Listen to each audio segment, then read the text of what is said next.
కృప నిరంతరము నిలుచును. ఆయనకు కృతజ్ఞతాస్తుతులు చెల్లించుడి. ఆయన కృప నిరంతరము నిలుచునని ఇశ్రాయేలీయులు అందురుగాక. ఆయన కృప నిరంతరము నిలుచునని అహరోను వంశస్థులు అందురుగాక.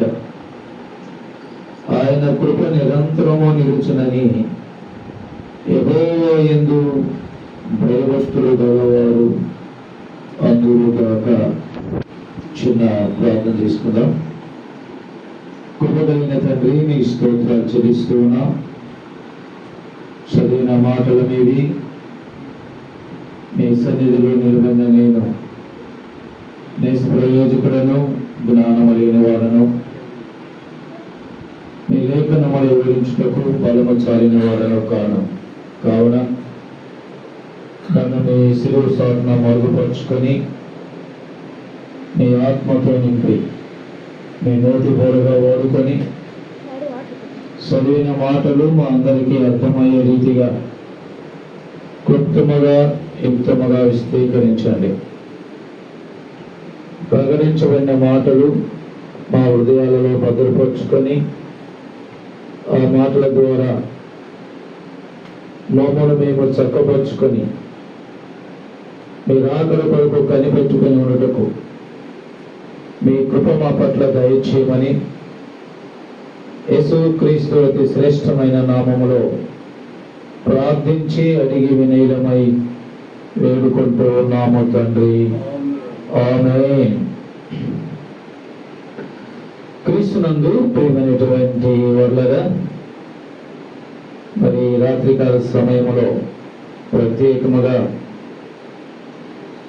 మరి సహోదరుడు హ్యాపీ వారి గృహం చెంతలో చేరి దేవుని ఉన్నతమైనటువంటి నామాన్ని స్తుతించటానికి, ఘనపరచటానికి, మహిమపరచటానికి ప్రభువు మనకిచ్చినటువంటి ఈ గొప్ప భాగ్యమును బట్టి మనం ఆయనను స్తుతించే బద్దులమై ఉన్నాం.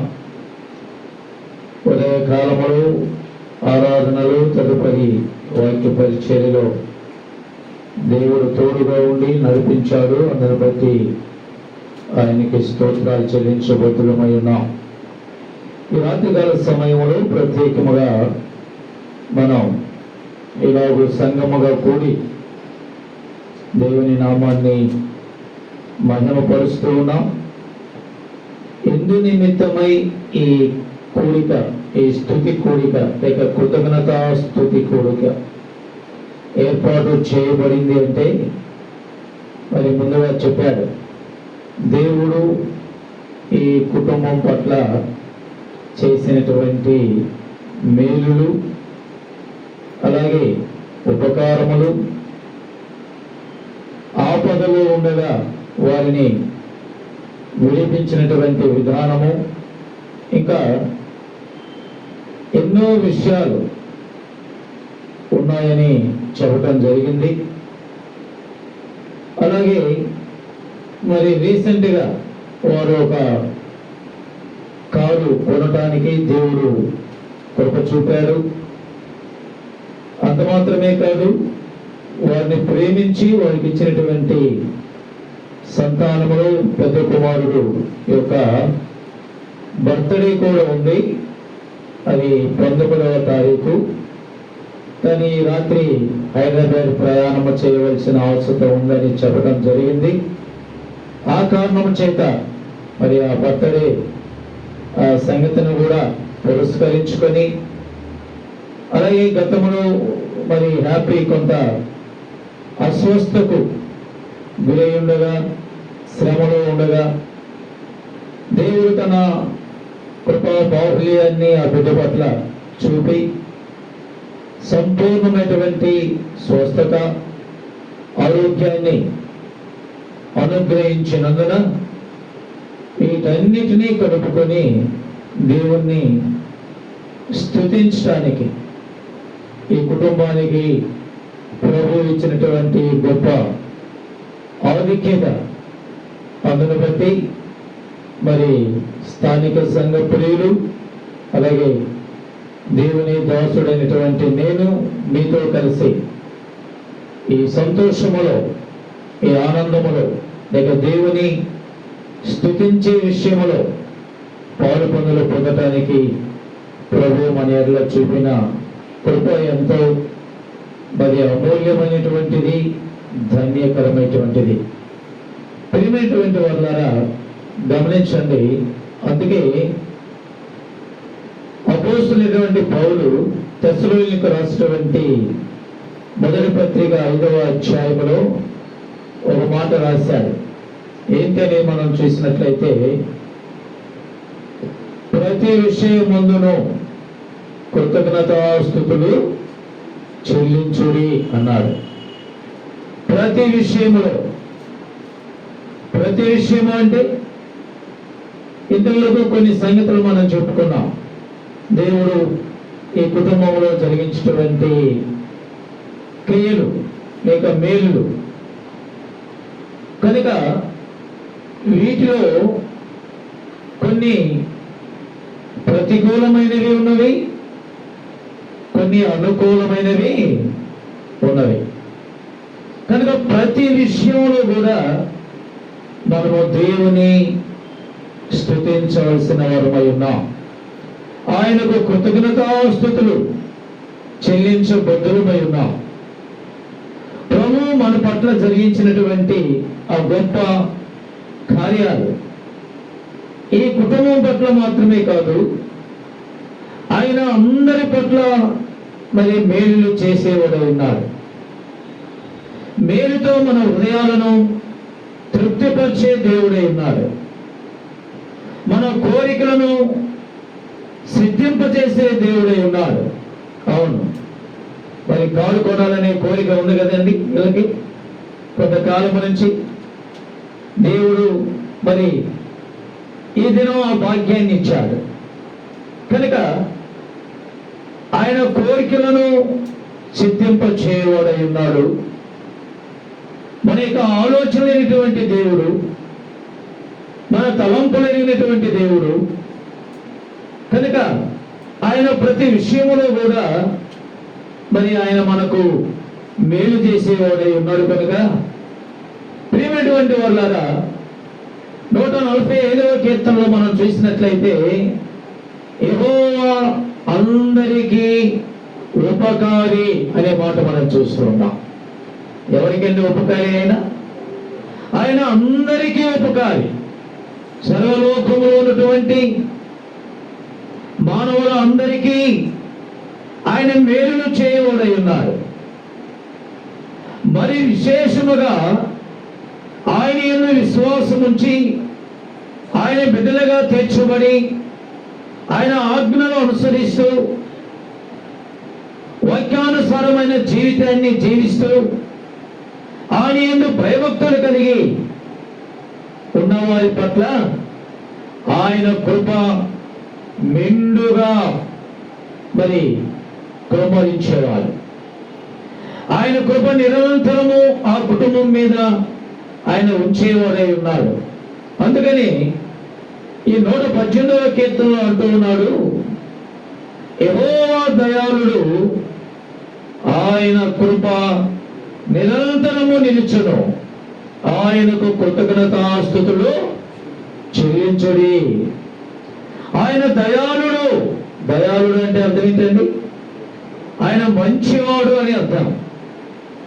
ప్రియమైనటువంటి వాళ్ళారా, ఆయన ఆలోచనలు మంచివి, ఆయన తలంపులు మంచివి, ఆయన ఊహలు మంచివి, ఆయన క్రియలు మంచివి.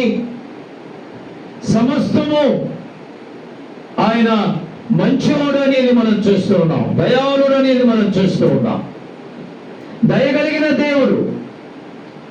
ఆయన కృప నిరంతరము మన మీద నిలిపేవాడై ఉన్నాడు. కనుక ఆయనకు మనము కృతజ్ఞతాస్తుతులు చెల్లించాలి. ప్రియమైన వారు గమనించండి, ఇక్కడ ఆయన కృప నిరంతరము నిలుచునని ఎవరంటారు? ఎవరంటారండి? చూడండి, చదివిన లేఖనాల్లో మనం చూసినప్పుడు ఆయన కృప నిరంతరము నిలుచునని ఇశ్రాయేలీయులు అందురుగాక. ఆయన కృప నిరంతరము నిలుచునని అహరోను వంశస్థులు అందురుగాక. ఆయన కృప నిరంతరము నిలుచునని యెహోవా యందు భయభక్తులు గలవారు అందురుగాక అంటూ ఉన్నాడు. గమనించారా?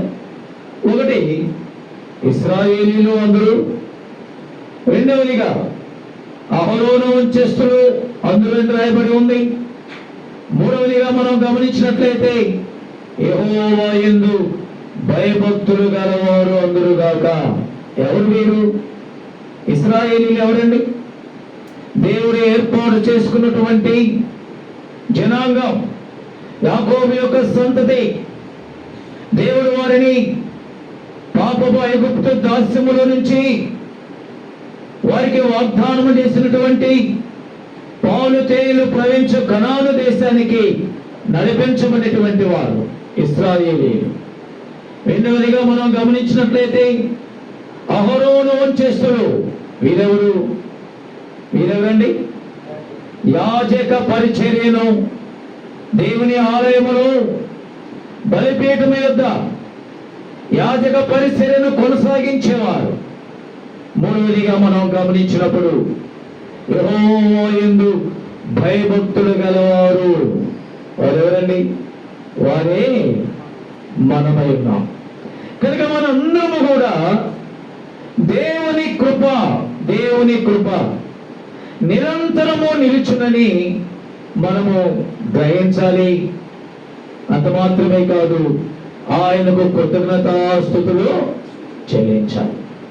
ప్రతి విషయంలో, అది ఏదైనా కావచ్చు, అనుకూలమైనది కావచ్చు, ప్రతికూలముగా ఉన్నటువంటిది కావచ్చు, ప్రతి విషయము అన్నాడు. ఇక్కడ ఒక మాట మనం జ్ఞాపకం చేసుకుందాం. భక్తుడైనటువంటి యోబు దేవుని స్తుతించినటువంటి వాడుగా మనం చూస్తూ ఉన్నాం. యోబు ఎలాంటి వాడు? యోబు గ్రంథము 1వ అధ్యాయంలో మనం చూసినప్పుడు యోబు యథార్థవర్తనుడు, న్యాయవర్తనుడు, చెడుతనమును విసర్జించినటువంటి వాడు, దేవుని యందు భయభక్తులు కలిగినటువంటి వాడు. అంత మాత్రమే కాదు, ఆయన కుమారులు కుమార్తెల విషయములో ప్రతినిత్యము ఆయన బలి అర్పించే వాడుగా మనం చూస్తూ ఉన్నాం. ఆయనకు అనేకమైనటువంటి పనివారు ఉన్నారు, అనేకమైన సంపద ఉంది, విస్తారమైన గొర్రెలు ఉన్నాయి, గాడిదలు ఉన్నాయి, పనివారు ఉన్నారు, కుమారులు ఉన్నారు, కుమార్తెలు ఉన్నారు. ఆ కారణము చేత తూర్పు దిక్కున ఉన్నటువంటి వారందరిలో చాలా గొప్పవాడే రాయబడి ఉంది.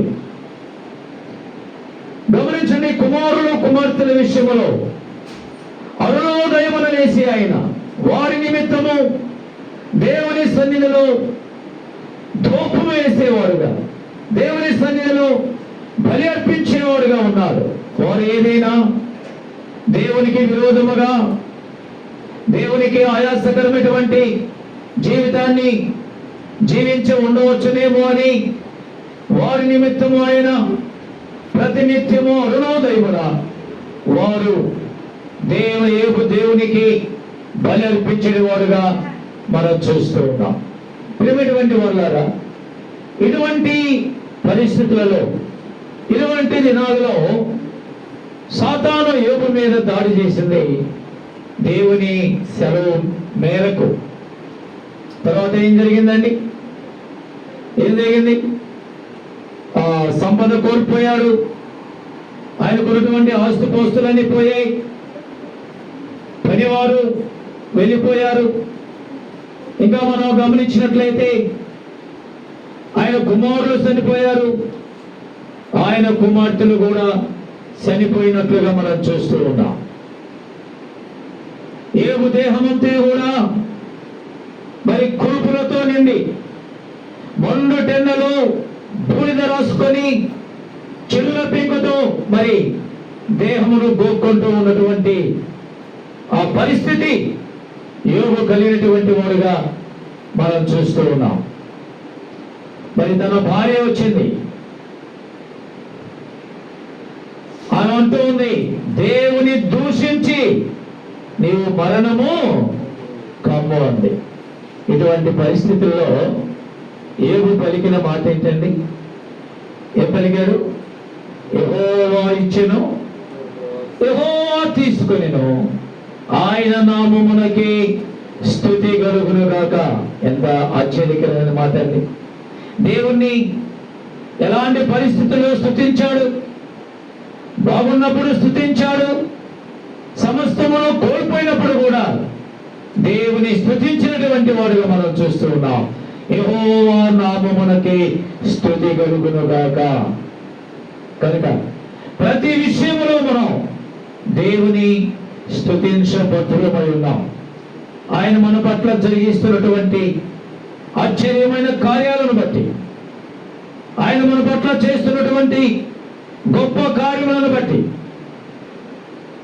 ఆయన మన పట్ల చేస్తున్నటువంటి బలమైన కార్యములను బట్టి, మహిమ కలిగిన కార్యములను బట్టి మనము ఆయనను నిత్యము స్తుతించబోతులమై ఉన్నాం.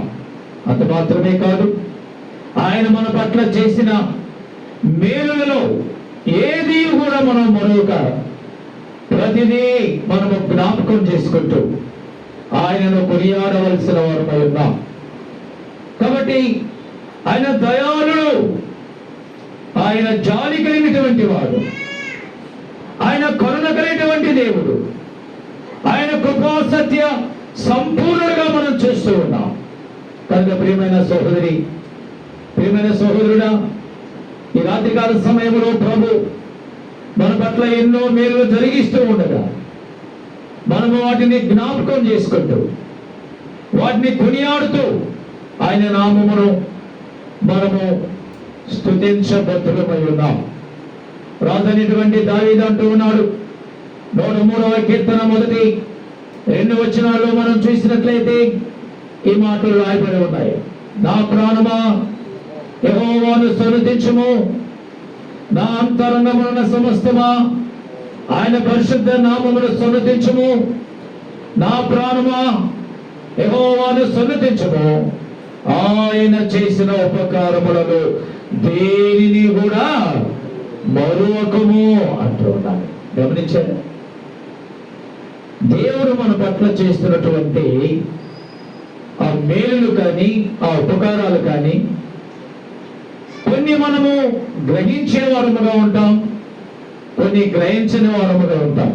అందుకే కొన్ని రాసిన మొదటి పత్రికలో అంటూ ఉన్నాడు, ప్రభు మన పట్ల చేసే ఆ మేలులు కంటికి కనపడవు, చెవికి వినబడవు, హృదయమునకు అంతకంటే గోచరము కావు అంటూ ఉన్నాడు. ఇక్కడ ఇంకో సంగతి మనం గమనించాలి. ప్రభు ఈ మేలు మన పట్ల చేశాడని మనము గ్రహించాలి అంటే ఎలా గ్రహించగలమండి? దేవుని ఆత్మ చేత మనము నింపబడినప్పుడు. దేవుని యొక్క మేలు మనుషుని ఆత్మకు అవి అగోచరములు, అర్థము కానటువంటివి.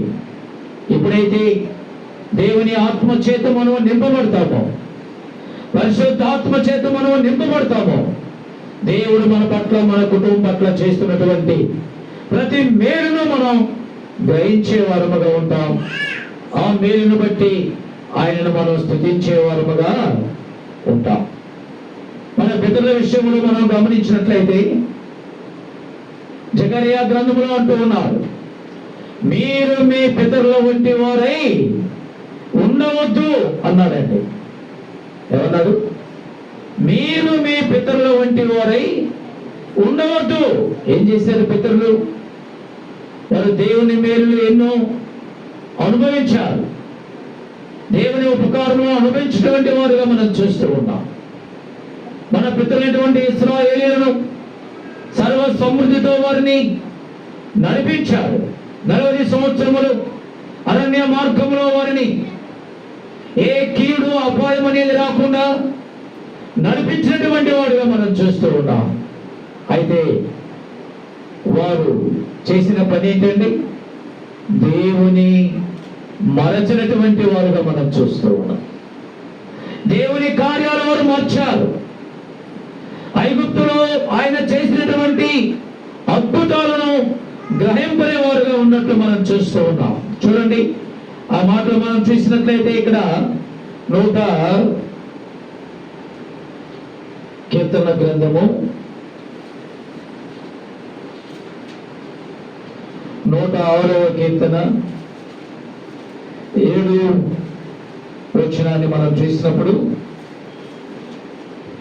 ఐగుప్తులో మా పితరులు నీ అద్భుతములను గ్రహింపక ఉండిరి, నీ కృపా బాహుల్యమును జ్ఞాపకమునకు తెచ్చుకొనక ఉండిరి.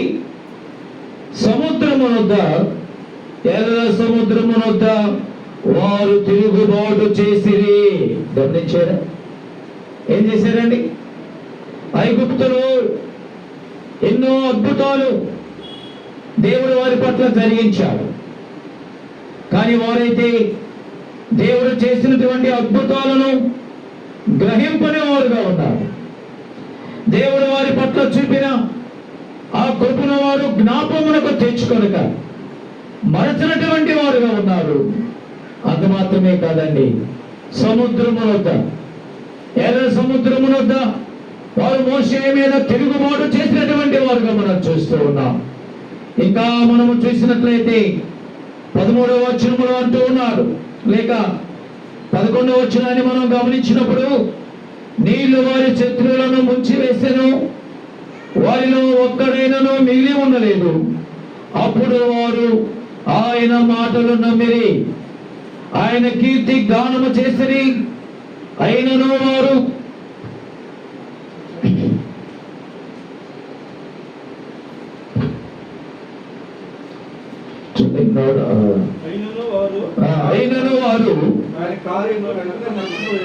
ఆయన కార్యములను వెంటనే మరచిపోయిరి అనే మాట చూస్తున్నాం.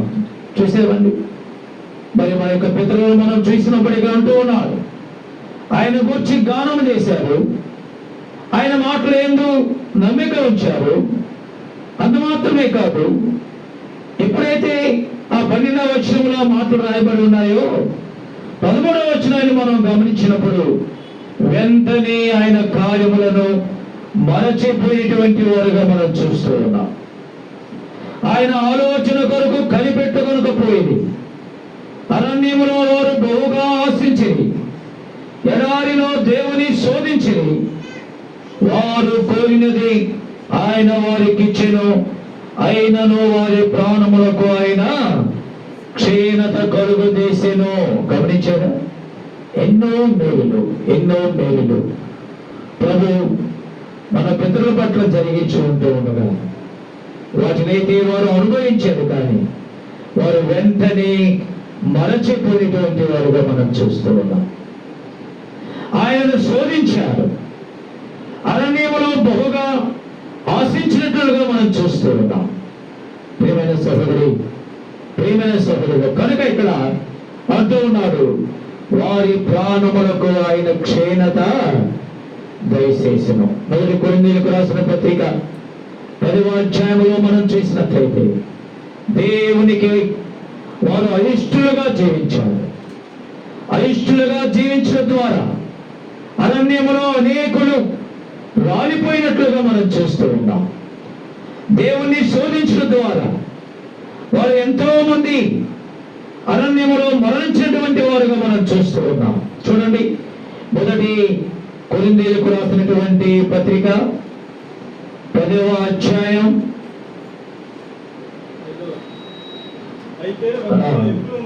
ఎక్కువ మంది దేవునికి ఇష్టలుగా ఉండకపోయి గనుక అరణ్యములో సంహరింపబడి.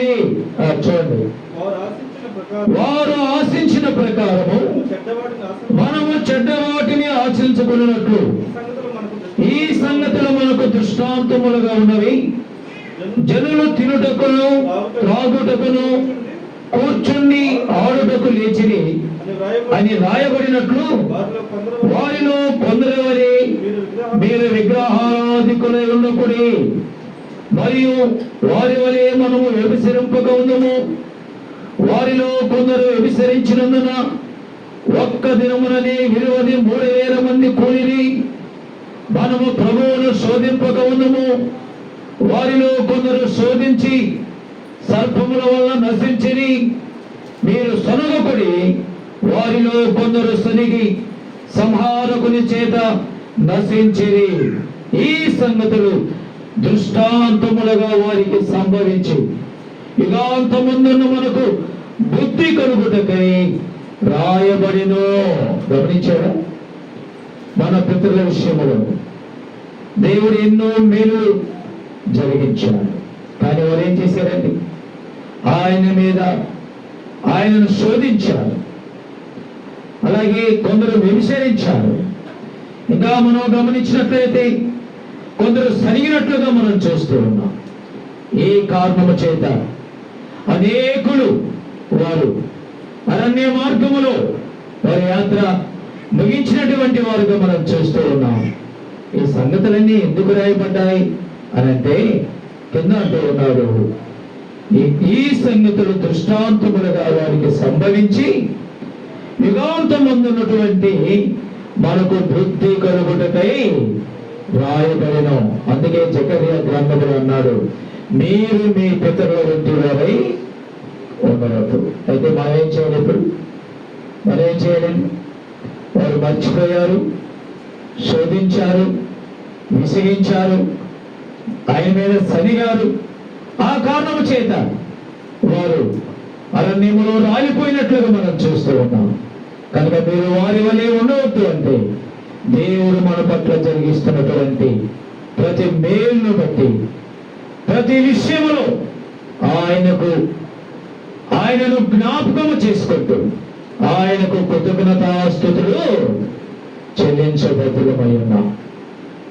కనుక దేనిని మనం మరొక జ్ఞాపకము చేసుకునవలసిన వారుగా ఆయనకు కృతజ్ఞతాస్తుతులు చెల్లించిన వారుగా మన జీవితాలు అనేవి ఉండాలి అనేది ఇక్కడ మనం చూస్తూ ఉన్నాం.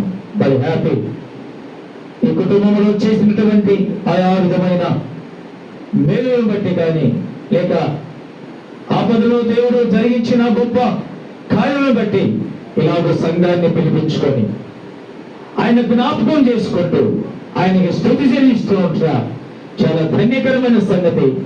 హ్యాపీ మాత్రమే కాదు, కానీ ఇక్కడ కూర్చున్నటువంటి మనందరము కూడా మనందరి పట్ల ఆయన మేలు చేయబడి ఉన్నారు. కనుక మనందరము ఆయన నామమును మనము జ్ఞాపకము చేసుకునవలసిన వారమై ఉన్నాం. ఆయన కృప నిరంతరము నిలుచును. కృప అనగా ఒక మాటలో చెప్పాలంటే అయోగ్యులమైన మనలను యోగ్యులుగా చేయుటే దేవుని కృప. అనీతిమంతులమైన మనలను నీతిమంతులుగా చేయుట దేవుని కృప. ఎన్నిక లేని మనలను ఎన్నిక గలవారిగా చేయుటే దేవుని కృప. ఆ కృప నిరంతరము నిలుచును. నిరంతరము మన మీద ఆయన కృపను ప్రసరింపచేయుడై ఉన్నాడు. ఆయన కృప కలిగిన దేవుడు. ఆయన కృపా సత్య సంపూర్ణుడుగా మన మధ్య నివసించినటువంటి వాడుగా యోహాను సువార్త 1:14 ఆ మాట మనం గమనించగలం. కనుక ప్రియమైనటువంటి వారులారా, ఒకప్పుడు మన జీవితాలు గమనించినట్లయితే మనం ఎన్నిక లేనటువంటి వారమై ఉన్నాం, అవివేకులమై ఉన్నాం, అవిధేయులమై ఉన్నాం, దేవునికి దూరస్తులమై ఉన్నాం, దేవుని యందు భయభక్తులు లేని వారమై ఉన్నాం, దేవుని మాటకు లోబడిన వారమై ఉన్నాం. అట్టి స్థితిలో ఉన్నటువంటి మన ఎడల ఆయన కృప చూపాడు. ఆయన ఎంతగా తన కృపను మన ఎడల చూపాడంటే అది ఆయన దేవాతి దేవుడు ఉండి తన్ను తాను తగ్గించుకొని మనుష్య రూపమును ధరించిన వాడు మానవుని పోలిక చొప్పున కన్య గర్భమందు ఆయన కుమారునిగా మనుష్య కుమారునిగా ఈ లోకములో జన్మించాడు. 33.5 సంవత్సరం ఈ లోకములో జీవించాడు. తన ఏమైనా ప్రాయముందో గొలవరిస్తున్నారు ఆ మిట్ట మధ్యాహ్నపు వేళ అడ్డ కొరకు నిలువ కొరకు అయిన వేలాడదీయబడి ఆయన ప్రాణములకు జీవాధారమైనటువంటి ఆయన రక్తమును నీరును మన కొరకు చిందించినటువంటి దేవాతి దేవుడు. అట్టి కృప ఆయన మనలో చూపాడు. ఎవరైతే ఆయన రక్తధారల చేత కలుగుతారో, ఎవరైతే వారి పాపములు ఆయన సన్నిధిలో ఒప్పుకొని ఆయన రక్తము చేత కలుగుబడి పరిశుద్ధపరచబడతారో, అట్టి వారికి ఆయన కృప నిరంతరము ఆయన వారి మీద ఉంచేవారని మనం చూస్తూ ఉన్నాం. ఇంకా ఈ స్థలములో దేవుని కృపకు దూరముగా ఎవరైనా ఉన్నట్లయితే ప్రియమైనటువంటి వారులారా, ఇదే అనుకూలమైన సమయం, ఇదే రక్షణ దినం, ఇదే మంచి తరుణము కనుక ఆయన కృపను ఆస్వాదించి, ఆయన కృపను పొంది, ఆయన బిడ్డలుగా తీర్చబడి, ఆయన మన పట్ల చేసే ప్రతి కార్యమును బట్టి ఆయనకు కృతజ్ఞతాస్తుతులు చెల్లించేవారుగా ఉండాలని ప్రేమపూర్వకముగా ఈ మాటలు మీకు తెలియజేస్తూ ఉన్నాను. దర్శకుల ఇక్కడ కూడినటువంటి మనందరము కూడా ప్రభు నమ్మినటువంటి వారమై ఉన్నాం కనుక ఒక మాటను మనం ఈ సమయంలో జ్ఞాపకం చేసుకునేవారమై ఉన్నాం. సమూయేలు మొదటి గ్రంథము 12వ అధ్యాయము 23వ వచనం. సమూయేలు మొదటి గ్రంథము 12వ అధ్యాయము చూడండి, 23వ వచనాన్ని చదువుకుందాం. 12:23. నా మటుకు నేను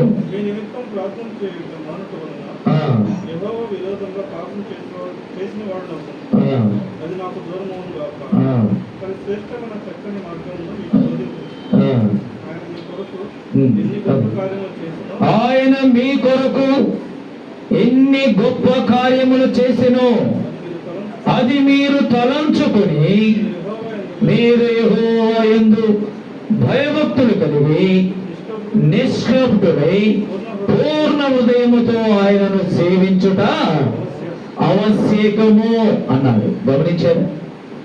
ఇక్కడ అంటూ ఉన్నారండి, సమూయేలు ప్రవక్త సమూయేలు ఇశ్రాయేలుతో పలికిన మాట మనం చూసినట్లయితే, ఆయన మీ కొరకు ఎన్ని గొప్ప కార్యములను చేసెనో అవి మీరు తలంచుకొని, అనగా వాటిని మీరు జ్ఞాపకము చేసుకొని ఎలా ఉండాలంట? యెహోవా యందు భయభక్తులు కలిగి నిష్కపటుడై పూర్ణ హృదయముతో ఆయనను సేవించుట ఆవశ్యకము. పూర్ణ హృదయముతో ఆయనకు కృతజ్ఞతాస్తుతులు చెల్లించాలి. నిష్కపటములుగా, ఎలాంటి కపటము లేనటువంటి వారముగా, యథార్థమైనటువంటి హృదయాలు కలిగినటువంటి వారమై దేవుని యందు భయభక్తులు కలిగి మనము ఆయనను స్తుతించబద్ధులమై ఉన్నాం. ఆయనకు కృతజ్ఞతాస్తుతులు చెల్లించబద్ధులమై ఉన్నాం. ఆయన యందు భయభక్తులు కలిగి అంటూ ఉన్నారు. ఆయన యందు భయభక్తులు కలిగి ఉన్నప్పుడు ఏం సంభవిస్తుంది? ఎలాంటి మేలులు ఉంటాయండి? మనం దేవుని యందు భయభక్తులు కలిగి ఉన్నట్లయితే 128వ కీర్తనలో మనం చూసినప్పుడు అక్కడ ఈ మాటలు రాయబడి ఉన్నాయి. యెహోవా యందు భయభక్తులు కలిగి ఆయన త్రోవల యందు నడుచువారందరూ ధన్యులు. నిశ్చయముగా నీ చేతుల కష్టార్జితమును నీవు అనుభవించదువు. నీవు ధన్యుడవు, నీకు మేలు కలుగును. నీలోగిట నీ భార్య ఫలించు ద్రాక్షావల్లి వలె ఉండును. నీ పిల్లలు నీ భోజనపు బల చుట్టూ ఒలీవ మొక్కల వలె ఉందరు. యెహోవా యందు భయభక్తులు గలవారు ఈలాగున ఆశీర్వదించబడును. ఎంత దీవెనలండి, ఎంత ఆశీర్వాదాలు! దేవుని దీవెనలు అంటూ ఉన్నారు. ఆయన త్రోవలో నడుచుట, ఆయన మార్గంలో నడుచుట అది ధన్యత అంటూ ఉన్నారు. నీ చేతుల కష్టార్జితమును నీవు నిశ్చయముగా నీవు అనుభవించదు అంటున్నాడు. అప్పుడప్పుడు ఏదైనాక విలువైనటువంటి వస్తువు పోయి మనకు దొరికింది అనుకోండి, ఏమంటారు మనం? ఏమంటారు చెప్పండి? ఒక విలువైన వస్తువు పోగొట్టుకున్నాము, అది దొరికింది మళ్ళా, అప్పుడు ఏమంటాం మనం? ఇది నేను కష్టపడి సంపాదించిన సొమ్ము. నీ కష్టార్జితాన్ని నీవు అనుభవించాలి అంటే యెహోవా యందు భయభక్తులు కలిగి జీవించాలి. ఆయన సన్నిధిలో నీవు నిష్కపటులుగా నడుచుకోవాలి. పూర్ణ హృదయముతో ఆయనను స్తుతించాలి. కాబట్టి అంటున్నాడు, నీ భార్య నీ నోటితో ఫలించే ద్రాక్షావళి వలె ఉండును అన్నాడు. నీ పిల్లలు నీ భోజనపు పళ్ళ చుట్టూ ఒలీవ మొక్కల వలె ఉండరు. గమనించారండి, ఫలించు ద్రాక్షావళి. ద్రాక్షావళిని ఎందుకు చెప్పబడిందంటే, ద్రాక్షావళి దేనికి సాదృశ్యం? దేనికి సాదృశ్యం అండి?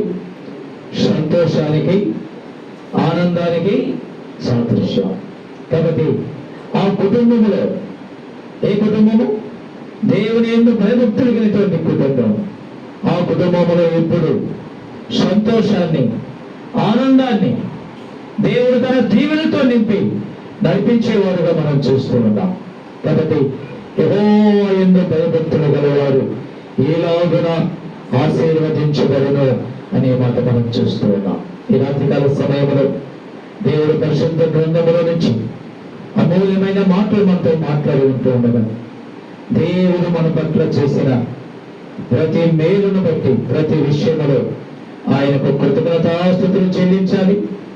అంత మాత్రమే కాదు, ఆయనకు కృతజ్ఞతాస్తుతులు చెల్లిస్తూ ఆయన చేసిన మేలును మనం తలంచుకుంటూ ఆయన యందు భయభక్తులు కలిగి నిష్కపటులుగా, నిర్దోషులుగా ప్రభు రాకడ కొరకు మనం ఎదురు చూసేవాడుగా ఉండాలని ప్రేమపూర్వకముగా ఈ మాటలు మీకు తెలియజేస్తూ ఉన్నా. కడవరి దినాల్లో ఉంటూ ఉన్నాం. భయంకరమైనటువంటి దినాలు, దుర్దినాలు కనుక ఎఫెసీయులకు రాసిన పత్రికలో అంటూ ఉన్నాడు, దినములు చెడ్డవి కనుక సమయమును పోనీయక సద్వినియోగపరచుకుంటూ అజ్ఞానుల వలె కాక జ్ఞానుల వలె నడుచుకోండి. కనుక లోకంలో మనం ఉంటున్నాం కనుక ఈ చెడ్డ దినాల్లో మనం పరీక్షించుకుంటూ దేవుడు మన పట్ల చూపుతున్నటువంటి ఆ కృపను బట్టి, ఆ మేలును బట్టి మనం వాటిని జ్ఞాపకం చేసుకొని నిత్యము, అనుదినము యథార్థమైన హృదయంతో ఆయన్ని సేవిస్తూ ఆయనకు కృతజ్ఞతాస్తుతులు చెల్లించే కుటుంబాలుగా జీవించేవారుగా ఉండాలని ప్రేమపూర్వకముగా ఈ మాటలు మీకు తెలియజేస్తూ ఉన్నాం. దేవుడి కొద్ది మాటలు మన వినికిడిలో ఆశీర్వదించును గాక. ఆమేన్.